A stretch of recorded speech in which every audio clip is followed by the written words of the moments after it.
को भुला रही हैं और एक मंसूबाबंद तरीके से तारीख़ को मस्ख़ करके पेश कर रहे हैं। सच्चाई ये है कि 500 साल तक मुसलमान वहाँ पर उस मस्जिद में नमाज़ें अदा की और जब जीबी पंत वज़ीर आला या मुख्यमंत्री थे उस ज़माने में रात के अंधेरे में वहाँ पर मूर्तियाँ रखी गई। तो क़ानून ये कहता है 145 CRPC कि अगर मैं किसी के घर में जाकर कब्ज़ा कर लिया तो आप उसको बंद करके निकाल देते। वो नहीं किया जीबी पंत ने। फिर वहाँ एक उस ज़माने में एक डिस्ट्रिक्ट मजिस्ट्रेट होते थे, उनका नाम था नायर साहब ने मस्जिद को बंद कर दिया, मुसलमानों को आने से रोक दिया और फिर वही नायर साहब 1950s में जनसंघ के MP बने लोकसभा में। फिर ये सिलसिला चलता गया, मुसलमान तो महरूम हो गए इबादत से। 1986 में उस ज़माने में बग़ैर मुसलमानों को सुने एक 26 पेज का ऑर्डर कोर्ट ने दे दिया। उस ज़माने में कंप्यूटर नहीं था, 5-6 मिनट की सुनवाई में 26 पेज का ऑर्डर दे दिए। तो यानी पहले से टाइप शुदा ऑर्डर था। और जज साहब अपनी किताब में लिख रहे कि मैं ये फैसला इसलिए दिया क्योंकि मेरे को ऊपर से इशारा हुआ। और इशारा क्या हुआ? जज साहब अपनी किताब में लिख रहे कि मेरे घर की दीवार पर और कोर्ट की दीवार पर मैंने 2 दिन तक एक काले बंदर को बैठते हुए देखा। तो बूटा सिंह मस्जिद शिलान्यास कर दिए। फिर 6 दिसंबर को जो डिमोलिशन हुआ उसमें बीजेपी के पूरे लीडर, संघ परिवार के पूरे लीडर सुप्रीम कोर्ट को जाकर ये वादा किए कि हम बाबरी मस्जिद को हाथ नहीं लगाएंगे। वो डिमोलिशन हो गया। अब तक सुप्रीम कोर्ट वो कंटेम्प्ट पिटिशन हियर नहीं किया। फिर सुप्रीम कोर्ट में टाइटल सूट का जजमेंट आया और टाइटल सूट के जजमेंट में सुप्रीम कोर्ट ने कहा कि फेथ की बुनियाद पर हम वहाँ पर मंदिर के जो डिमांड कर उनको देंगे। तो हम मुसलमानों का झगड़ा जो ये था, ये टाइटल का झगड़ा था। हम वहाँ नहीं गए थे कि हमारे को यहाँ नहीं तो 5 एकड़ वहाँ दे दो। 5 एकड़ के लिए नहीं गए थे हम। तो ये फेथ की बुनियाद पर जब फैसला आया तो मैंने उस वक्त भी कहा, आज भी कह रहा हूँ कि वो जजमेंट के बाद ही बीजेपी और संघ परिवार के हौसले बहुत बुलंद हो गए। और मैंने जिस खदशे का इजहार किया था वो आज बदबख्ती से सच साबित हो रहा है।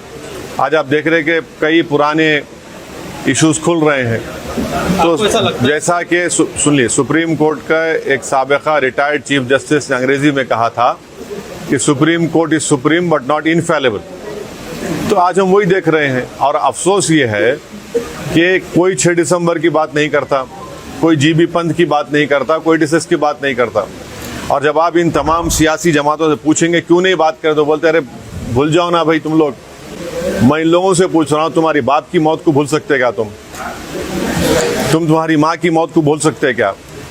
आप एक सिस्टमेटिक तरीके से इस मस्जिद को छीन लिए और कई इश्यूज पैदा हो गए। अब एक सिटिंग चीफ मिनिस्टर महाराष्ट्र का बोल रहा है कि हाजी मलंग दरगाह को मैं तब्दील कर दूंगा। सुनेरी मस्जिद दिल्ली का क्या किस्सा है बताइए आप। तो ये सब चीज़ें, ऊपर से मोदी ये चाहते हैं कि इससे मेजॉरिटी कम्युनिटी का वोट कंसोलिडेट हो जाए उनके लिए। और दूसरा उनका मकसद ये है कि भारत के मुसलमानों को उनकी हैसियत और उनका मुकाम दिखाना। वो तो बीजेपी तय कर चुकी है कि मार्जिनलाइज करना, पॉलिटिक्स से मुसलमान को मार्जिनलाइज कर चुके हैं। ऊपर से जो दूसरे पार्टीज हैं जो अपने आप को सेकुलर बोलते हैं, उन्होंने ये बोल रहे हैं कि हम हर ट्यूसडे को सूरजकांड पाठ और हनुमान चालीसा गवर्नमेंट स्कूल में पढ़ाएंगे। क्यों पढ़ाएंगे? गवर्नमेंट स्कूल तो गवर्नमेंट का है। गवर्नमेंट में पढ़ने वाले बच्चे हर मजहब के मानने वाले थे, कोई मानता भी नहीं खुदा को। फिर ये सब जो चीज़ें हो रही है, ये क्या हो रहा है? इससे ये कोई सॉफ्ट हिंदुत्व नहीं है, ये एक्चुअल हिंदुत्व है। और फिर आज आप देख रहे कि सेंट्रल गवर्नमेंट ये बोल दिया कि 22 तारीख को आधे दिन की छुट्टी दे रहे। फिर क्यों बीजेपी रूल स्टेट्स मिलादुन्नबी के छुट्टी ख़त्म की है? एक दस्तूरी ओहदे पर एक शख्स फायज है, उन्होंने फ्राइडे के दिन लंच ब्रेक कम कर दिए। आज NCLT बोल रहा है कि 22 तारीख के दिन आधे दिन छुट्टी दे रहे। तो ये क्या हो रहा है? ये आप, इस मुल्क का कोई मजहब नहीं है, ये मुल्क का कोई मजहब नहीं है। ये मुल्क हर मजहब को मानता नहीं, खुदा को नहीं मानता। आप ये बीजेपी क्या कर रही है फिर? असद साहब, कहीं ना कहीं ऐसा लगता है कि ये अपनी सरकार होते हुए ये मनमर्जी कर रहे हैं। एक कानून में ऐसा कोई इख्तियारात है कि कोई प्रधान मिनिस्टर इस तरह से अपनी मनमर्जी कर सकता है, कानून को तब्दील कर सकता है? ये अब चल रही है ना, अब चल रही है। नहीं, एज पर दी लॉ की अगर हम बात करें, कानून में देखिए सच्चाई ये है कि जब पार्लियामेंट का इफ्तिताह हुआ था तो प्राइम मिनिस्टर को नहीं करना चाहिए था, स्पीकर को करना चाहिए था, क्योंकि स्पीकर कस्टोडियन होता है। मगर प्राइम मिनिस्टर ऐसा है ना, हर चीज़ में वही दिखना चाहते। फिर इनॉग्रेशन भी उन्होंने कर लिए, स्पीकर साहब नहीं थे, अब ये भी वही करने वाले हैं। तो हर चीज़ ऐसा हो रहा है कि एक डोमिनेंट एग्जीक्यूटिव की वजह से हमारे आइन में जो theory of separation of powers है वो कमज़ोर पड़ रही है। एक ड्राइवर्स का लॉ रिसेंटली अमित शाह ने जिस तरह से लागू किया था, एक ड्राइवर ने आपसे गुफ्तगू भी की थी ऑन कॉल, तो आपने बताया था कि आपने आवाज़ उठाई। तो ये चीज़ें जब आवाज़ उठती हैं तो ये एक मिसाल तक क्यों नहीं पहुँचती है? ऐसा है ना, अब तो आवाज़ उठाने वाले भी नहीं रह गए।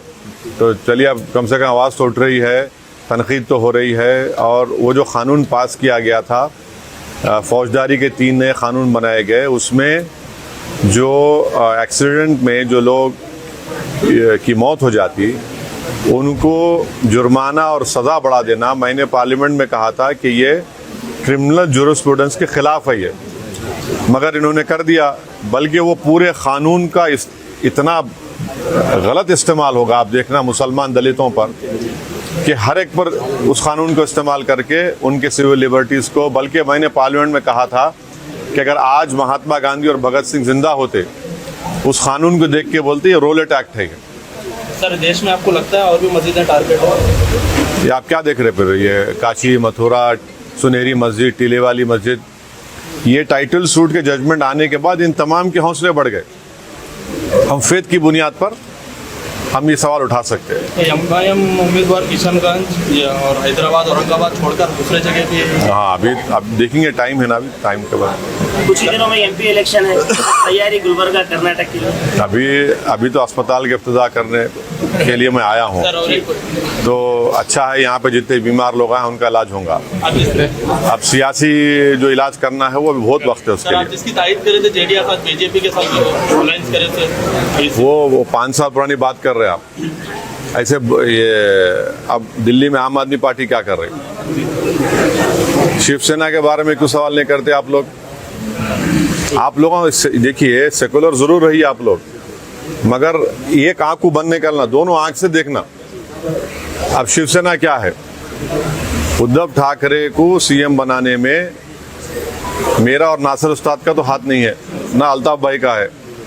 वही उद्धव ठाकरे असेंबली में खड़े होकर ये बोले कि हमारी पार्टी ने बाबरी मस्जिद को तोड़ा। सब बैठे हुए हैं, क्योंकि मंत्री का पोस्ट मिल गया उनको। आज भी उन्होंने बोल रहे वो बात को, हम तोड़े बोल के। पर इतने बहादुर नहीं है लोग, बुज़दिल हैं लोग। जब ये बोल रहे हैं तो उनको, जब क्रिमिनल केस चल रहा था, जाके बोलना था कोर्ट के सामने, हम तोड़े, हम कबूल करते जुर्म को। ये कहीं ना कहीं उनकी आवाज़ बिठाते हैं ना, आवाज़ को दबा देते हैं अगर कोई आवाज़ उठाता है तो। वो मैं इनकी बात कर रहा हूँ, इन लोगों की बात कर रहा हूँ। तो ये चल रहा है। ये आईएनडीए भाजपा और बीजेपी को टक्कर दे सकेंगे? आईएनडीए को? हाँ, आईएनडीए भाजपा और इसको बीजेपी को टक्कर दे सकेंगे? देखिए, ये भारत की आवाम को आप अंडर एस्टिमेट मत करिए।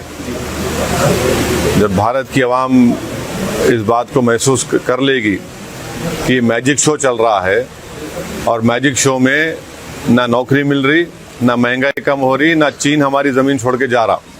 मैजिक शो में मैजिशियन क्या कर रहे? वो ऐसा टोपी में से खरगोश निकाल रहे, खरगोश में से एक फूल निकाल रहे, फूल में से एक फुलझड़ी निकाल रहे। पब्लिक उसी में खुश है। तो एक ना एक दिन ये मैजिक शो ख़त्म होता। स्कूल में मैजिक शो देखे ना आप लोग, मैजिक शो ख़त्म हुआ था, उसके बाद क्या होता, सब जने क्लासरूम चले आते। तो अभी मैजिक शो चल रहा। असद साहब, चलते मियाँ भाई के लिए कुछ मैसेज अपने मियाँ भाइयों के लिए? नहीं भाई, आप लोग मस्जिदों को आबाद रखिए, क्योंकि कुरान में अल्लाह मुसलमानों से कह रहा है कि जो लोग अल्लाह पर और आखिरत पर ईमान रखते हैं वो मस्जिदों को आबाद रखें, और किसी से नहीं डरना। मस्जिद को आबाद रखिए, आपका बहुत सा बड़ा काम हो जाएगा इंशाअल्लाह।